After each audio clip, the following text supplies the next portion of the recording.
Putin rechtfertigt seinen völkerrechtswidrigen Krieg mit dem angeblichen Kampf gegen ukrainische Nazis und die faschistische Junta in Kiew, die einen angeblichen Genozid an der russischstämmigen und russischsprachigen Bevölkerung im Donbass verübe. Diese Propagandaerzählung und der Faschismusbezug machen eines deutlich: Es tobt auch der Kampf um die Erinnerung an den Zweiten Weltkrieg und an die nationalsozialistischen Verbrechen und auch um das erinnerungskulturelle Erbe dieser Zeit.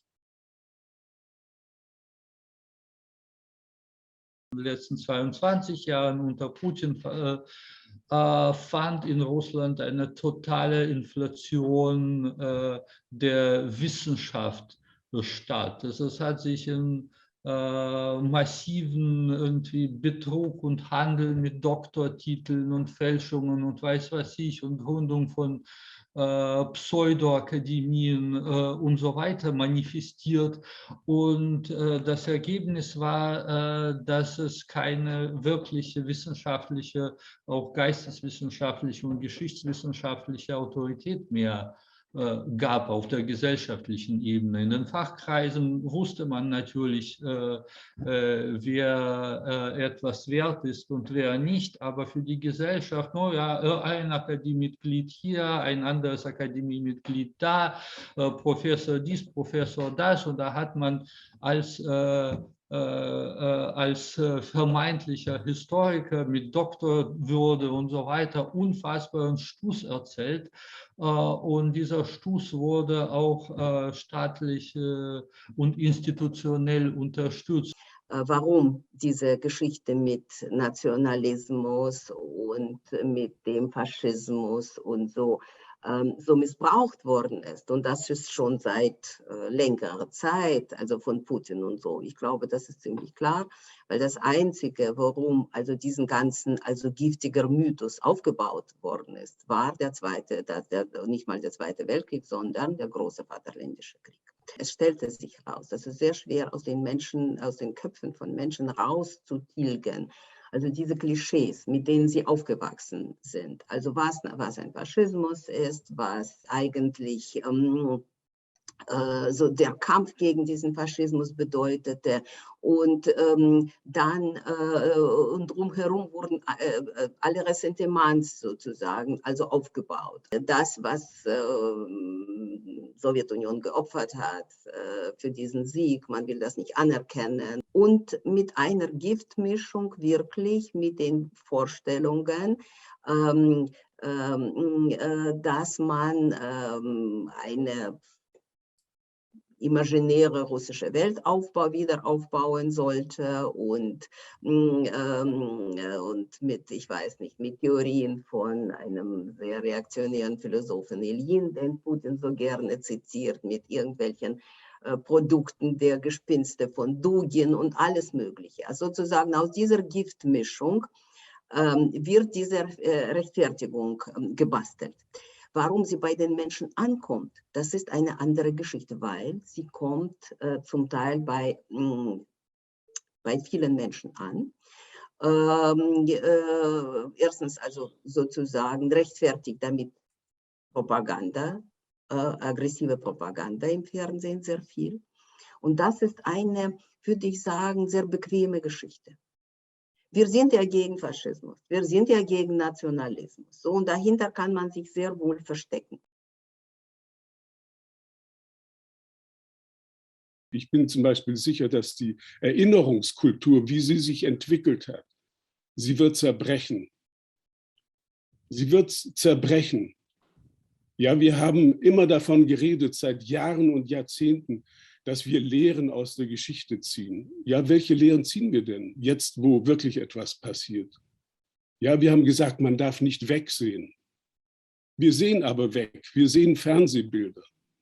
Ja, wir haben ein schlechtes Gewissen, aber was tun wir denn? Ich finde, also man ging, also vor allem in Deutschland, unglaublich verkrampft mit der nationalsozialistischen Vergangenheit und das, also aus Angst vor Relativierung, und das Wort Singularität ist schon ein Ausdruck davon. Also man war so auf diese Singularität fixiert, dass man eventuelle Ähnlichkeiten und Parallelentwicklungen und so weiter absolut ausgeklammert und verdrängt hat. Also natürlich ist es ein neuartiges Phänomen und nicht eine Neuauflage von Nazi-Deutschland. Also das wäre unsinnig, so etwas zu behaupten. Aber es gibt auch viele Ähnlichkeiten, sowohl mit Nazi-Deutschland als auch also mehr sogar aus meiner Sicht als mit dem Stalinismus. Aber die gibt es und die muss man auch sehen und erkennen. Das hilft, um die Neuartigkeit der aktuellen Situation und des aktuellen gesellschaftlichen Systems in Russland zu verstehen. Man muss es ja mit irgendwas produktiv vergleichen. Wir sind einfach nicht gefasst auf das, was geschieht. Wir sind friedensgewöhnt und friedensverwöhnt. Wir hatten einfach keine Ahnung. Für uns ist Krieg eine Filmangelegenheit und eine Fernsehangelegenheit und eine Abendnachrichtenangelegenheit. Wir verstehen nicht, was Gewalt ist. Wir wissen es, weil wir die deutsche Geschichte angeguckt haben und wissen, was dort passiert ist. Und wir kennen uns in der Geschichte besser aus als in der Gegenwart. Und ich glaube, dass das eine große Konsequenz jetzt sein wird für die ganze Erinnerungskultur.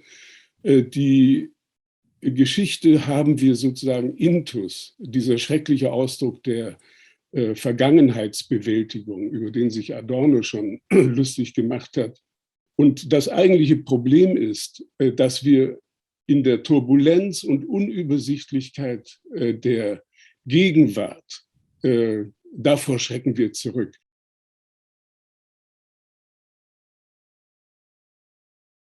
Zu kapieren, dass der Angriff auf diese Ukraine ein Angriff auf uns ist. Und das ist nicht eine Frage von abstrakten Werten, die man immer beschwört, sondern das sind Frage von Belonging, von Zugehörigkeit.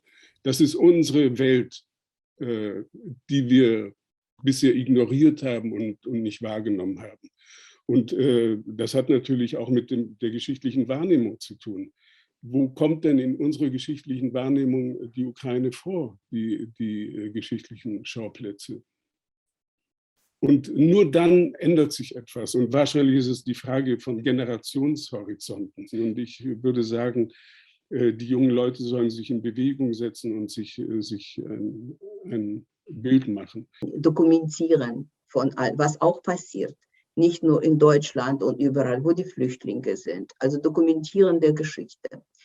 Hinhören, also was die Menschen erzählen. Also eine ganz konkrete Hilfeleistung.